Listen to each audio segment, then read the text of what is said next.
हाम्रो खोलातिर त किरा पनि हुँदैन नि होइन। यहाँ हेर्नु न खोलामा माछा, ओ माछा नै देखिरहेछ नि। माछा हेर्नु त कति धेरै, कति माछा त ल यहाँको खोलामै। यो अब चाहिँ आज यसो घुम्दै हिँडिरहेको छौँ। धेरै पछि मैले भिडियो बनाएँ है, सेतो देखेको मलाई यो क्यामेरामा।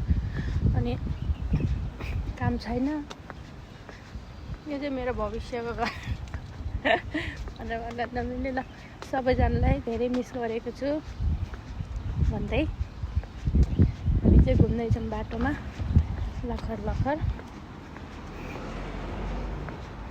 पुरा हावाहुरी चल्न लाग्छ। हिजो त यति ठुलो हावाहुरी, पानी यस्तो डर लाग्दो भएको थियो। आज पनि त्यस्तै हुन्छ भन्दैछ, अब हेरौँ के हुँदो रहेछ।